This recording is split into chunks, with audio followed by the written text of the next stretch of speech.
নমস্কার। আজকে ব্যতিপাত যোগ নিয়ে আলোচনা করব। ব্যতিপাত যোগ কিভাবে সৃষ্টি হচ্ছে এবং কি তার এফেক্ট করছে আপনার রাশির উপরে, চলুন তো একটু আলোচনা করি। প্রথমে বলি, ব্যতিপাত যোগ হচ্ছে একটু নেগেটিভ যোগ। কথাটা শুনেই বুঝতে পারছেন যারা অ্যাস্ট্রোনমির ঘাটাঘাটি করেন।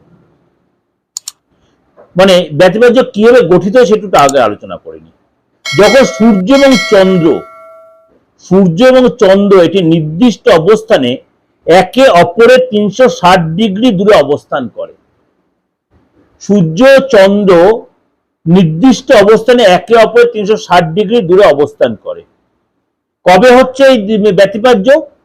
25শে এপ্রিল। 25শে এপ্রিল, এই বছরের 25শে এপ্রিল এই যোগ আপনার জীবনে কিন্তু একটা চ্যালেঞ্জিং সিচুয়েশনের পরিস্থিতি তৈরি করবে। 12 রাশির ক্ষেত্রেই কিন্তু তার প্রভাব বিস্তার করবে। সুতরাং আপনাকে কিছু কিছু ক্ষেত্রে একটু সতর্ক এবং সাবধানতা অবলম্বন করতে হবে। কারণ এই ব্যতিপাত যোগ সূর্যচন্দ্রের 360 ডিগ্রি অবস্থানের জন্য তৈরি হচ্ছে। 12 রাশির ক্ষেত্রেই তার প্রভাব বিস্তার করবে। কবে হচ্ছে সেটা? 25শে এপ্রিল হচ্ছে, 2026-এর 25শে এপ্রিল।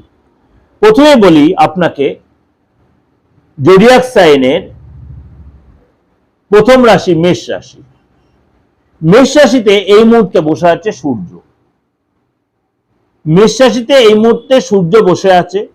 মেষ রাশির জন্য প্রথমে বলি, আপনার মানসিক অস্থিরতা প্রচন্ড বাড়বে, আপনার টেনশন বাড়বে, আপনার মধ্যে একটা নেগেটিভ চিন্তা ভাবনা কাজ করবে, রাগটা বেড়ে যাবে, জেদ বেড়ে যাবে, যেটা চাইবে সেটা না পেলে নিজের মধ্যে একটা অস্থিরতা ভাব কাজ করবে, চোখে জল আসবে, রাতের ঘুমটা কমে যাবে, ইরিটেটেড ভাব আসবে, রাগ জেদ বাড়বে এবং দেখবে মাথা যন্ত্রণা করছে, ঘাড়ে ব্যথা করছে, স্পন্ডিলাইটিসে ব্যথা হচ্ছে। এগুলো আপনাকে একটু কষ্ট দেবে। কিন্তু কথাবার্তা সাবধানতা অবলম্বন করতে হবে।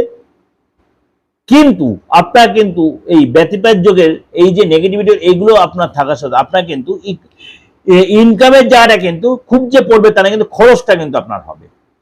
ইনকাম যেমনি হবে, খরচও কিন্তু আপনার হবে। অর্থাৎ আপনাকে কথাবার্তা সংযোগ থাকতে হবে, ফ্যামিলি লাইফে সংযোগ থাকতে হবে। আপনার আপনজনদের সাথে মেলামেশার জন্য ইচ্ছা করে দেখালে আপনি আপনজন দীর্ঘদিন আপনি বাইরে রয়েছেন, তাদের জন্য মনটা কষ্ট হবে, চোখে জল আসবে, রাতের ঘুমটা কম হবে, চোখের ব্যথা, চোখের যন্ত্রণা, সবচেয়ে চোখটা খুব কষ্ট হবে আপনার, মনটা বড্ড ডাইভার্ট হবে, মনটা বড্ড কষ্ট হবে আপনার। ভাইরাল ফিভার, ভাইরাল কোনো ইনফেকশন আপনার কিন্তু কষ্ট দিতে পারে।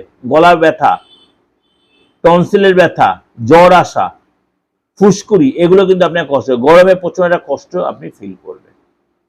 যেটা ওভারঅল একটা প্রেজেন্টেশন দিলাম, অবশ্যই আপনাদের ভালো লাগবে। অবশ্যই এই যে জায়গাটা, তার নেগেটিভ দিয়ে ভালো লাগবে সেটা আমি বলি না। ভালো জিনিসটা যখন আছে তখন নেগেটিভটা কেটে যাবে। কিন্তু আপনার সতর্ক থাকতে অসুবিধা কোথায়? আপনাদের কোনো পয়সা লাগবে না সতর্ক থাকতে। আমার প্রোগ্রামটা এই জন্যই লোকে দেখে যে আমি লোককে আগে থেকে ওয়ার্ন করে দিই, যাতে আপনার এই বিপদটা আপনার জীবনে না আসে। আমি কখনোই এক্সপেক্ট করি আপনার জীবনে কোনো বিপদ আসুক। বিপদটা না আসে তার জন্য আগাম বলে রাখলে আপনি অনেক বেশি ওয়াকিবল থাকবেন। তার জন্য আপনাদের কাছে একটা প্রেজেন্টেশন করা। যাই হোক, ভালো হলে অবশ্যই লাইক করবেন। যদি দেখছেন কোনো প্রবলেম ফেস করছেন, যদি মনে করছেন পার্থক্য কোনো হেল্প নেওয়ার প্রয়োজন আছে বা অ্যাস্ট্রি বা তন্ত্রমতে কোনো প্রতিকার প্রয়োজন আছে, যদি দেখেন আগে অবশ্যই তার প্রেডিকশনটা করেন যে আপনার প্রবলেমটা কি চলছে, তাহলে অবশ্যই প্রতিকার করে কিন্তু আপনি এখানে বেরিয়ে আসতে পারবেন এবং ডেভেলপ আপনি পাবেনই পাবেন। এই ব্যতিপাত যোগের প্রভাব কিন্তু আপনার জীবনে অতটা পড়বে না।